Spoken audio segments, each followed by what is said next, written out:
Today we are going to read about the bariatric surgery. Okay, so first of all, why we need the bariatric surgery? We need bariatric surgery for the obesity.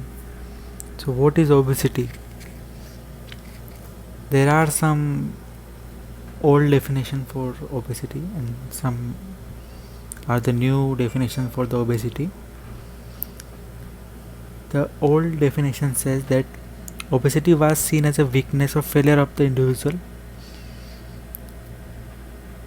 Diet and exercise were prescribed treatment before. Weight loss surgery was viewed as a dangerous and extreme surgery. So it wasn't very famous before. But now obesity is considered as a disease. Obesity is considered as a disease. Take note. And this causes many health conditions like metabolic diseases like diabetes, hypertension, lipid disorder, hypothyroidism, etc. But what is diabetes? Diabetes is a combination of environmental and genetic factors which lead to excessive adipose tissue. Now, these adipose tissue can be increase in size or increase in number. Alright. So, in males, the distribution of the fat is mainly central visceral fat.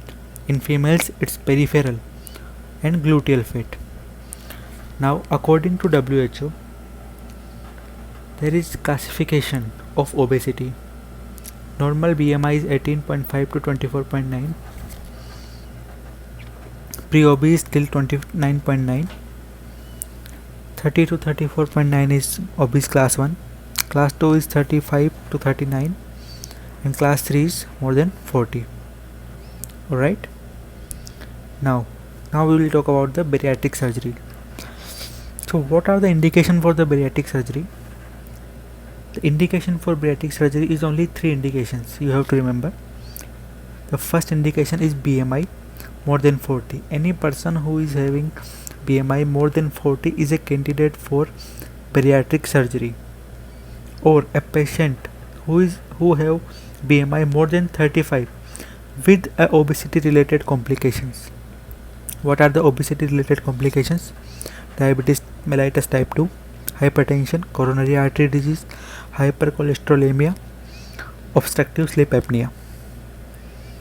Number 3, patient who fails to lose weight despite lifestyle changes, pharmacotherapy like Orlistat. Orlistat is a medication given for this is a FDA approved medication given for the obesity, and psychotherapy. So take note, we will not go firstly for the surgery. We will first go for the lifestyle changes, pharmacotherapy, psychotherapy. If this doesn't work, then we will go for bariatric surgery. Alright. So these are the 3 indications. But for Asian population, the indication for is BMI not more than 40 but 37.5 kg per meter square and BMI 32.5 with complications. Alright, these 2 points have been changed for the Asian complication. So before going for the surgery, we have to go for the OSMRS score. What is OSMRS score? OSMRS score is given for the post-operative mortality chances that can be told to the patient. So he will decide if he want to go for this surgery or not. So there are 5 factors for this: arterial hypertension, age is more than 45, male gender, BMI more than 50, and risk for pulmonary hypertension. Each have been given 1 point, and if the score is 0 to 1, it's a low risk and mortality is only 0.3%. If the score is 2 to 3, it's a moderate risk and mortality is only 1.7%. 4 to 5 score is a high risk and mortality is as high as 3.2%. Alright.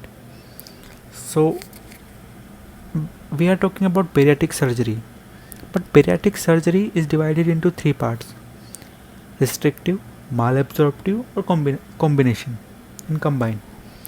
In restrictive, there is laparoscopic adjustable gastric bending. Sorry, laparoscopic adjustable gastric bending. All right. Laparoscopic adjustable gastric bending. We'll talk about them one by one. The second one is sleeve gastrectomy. In malabsorptive, there is biliopancreatic diversion and duodenal switch. Actually, duodenal switch is a type of BPD, biliopancreatic diversion, and in combination, the most common and most famous surgery, Roux-en-Y gastric bypass, RYGB. So first we will talk about laparoscopic adjustable gastric bending. In this surgery, what we do, we put a band over the neck of the stomach. All right, and this will be connected to a access port outside the body, and this access port have a special place, is a special device that can, by using this device, we can inflate or deflate the bend. All right, so basically this surgery is adjustable. All right, so what are the advantage?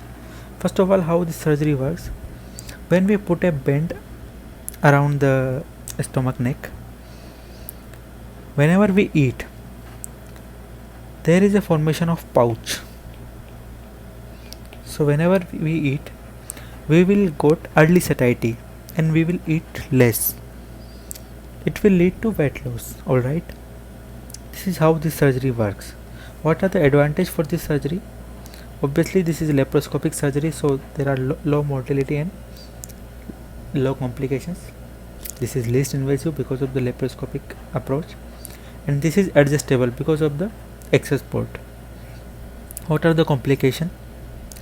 Actually this is very slower weight loss because there is not complete obstruction or not a complete pouch. This is a partial pouch, or we can say a pseudo pouch. So what are the complications? These are slower surgeries. Regular follow-up is needed. There is a implanted medical device which doesn't look good actually. Complication of DVT and pulmonary embolism is there. Nutrition is always there. Can be rupture, and the most common complication is prolapse. Right. The second one is sleeve gastrectomy. As the name suggests, we cut a sleeve from the stomach. Here we cut a sleeve from here to here. The stomach has been cut, and then it has been sutured from here. So we reduce the stomach size by removing some part of the stomach using linear stapler, or we can use the linear stapler to staple the stomach. With this surgery, this is the most common done bariatric surgeries, and with this surgery there will be reduced capacity, early satiety and weight loss. Complication for this surgery is bleeding from the staple line, leak from the angle of his. This is the angle of the hinge, so there can be a leakage from the angle of the hinge. Nutrition complication is always there, and redistension of the gastric pouch because of eating, because of drinking food like Coca-Cola or any drink that can produce bubbles or that can expand the stomach. So there will be redistension of the gastric pouch and there will be weight loss. The third surgery is BPD, malabsorptive surgery. Alright, in this BPD, biliopancreatic diversion, there is a formation of gastric pouch and there will be gastric anastomosis. How? Here in biliopancreatic diversion, look, we remove this part of the stomach and then we anastomose intestine with the stomach pouch, alright, and then this will be anastomosed with the colon 50 centimeter far. This is a very important point, that we anastomose gastroiliac anastomos. The gastroiliac anastomos will be 50 centimeters away from the colon. Very, very important. After this, there is a type of BPD. The special type of BPD is a duodenal switch. In BPD, what we have done is creating a gastric pouch. Here also we will create a gastric pouch, but here the stomach will be cut from the duodenum and will be anastomosed with the small intestine, and there will be an extra limb formation for the bile, alright. So food goes through the small intestine and bile goes through, and gastric juices goes through the extra limb that we have formed, and then there will be anastomosis of small intestine, alright, and this will be from 100 centimeter from the large intestine, alright. So BPD is a 50 centimeter from the large intestine and duodenal switch is from 100 centimeter from large intestine, alright. So BPD or duodenal switch is associated with maximum weight loss, and this also resolved the obesity complications, but maximum surgical complications are there because it's a very big surgery. So this surgery is no longer done these days, alright. In the last, there is Roux-en-Y gastric bypass. This is the most acceptable surgery, alright. So this is the normal stomach, duodenum, jejunum. Here you can see there will be a formation of gastric pouch, very small gastric pouch, and this will be bypassed. The stomach, the remaining stomach will be bypassed, and there will be anastomosis of the gastric pouch with the small intestine, alright, and duodenum will be bypassed, alright. So there will be two limbs. The one is the biliary limb and the second one is the row limb. The length of the row limb from stomach to the anastomus is 75 to 150 centimeter. Okay, that's an important point to note. Complications: there will be nutritional complication, iron deficiency, vitamin B12 deficiency, calcium deficiency. There can be leak, and DVT is also always there. There is a modification of the Roux-en-Y surgery. This is called mini gastric bypass surgery. Here we form a big pouch larger than the Roux-en-Y. So this is the pouch formatted, and then this will be connected with the duodenum, alright. So there is only one anastomus. So this is also known as single anastomosis bypass, alright. So these are the surgeries in obesity known as bariatric surgery. Thank you guys.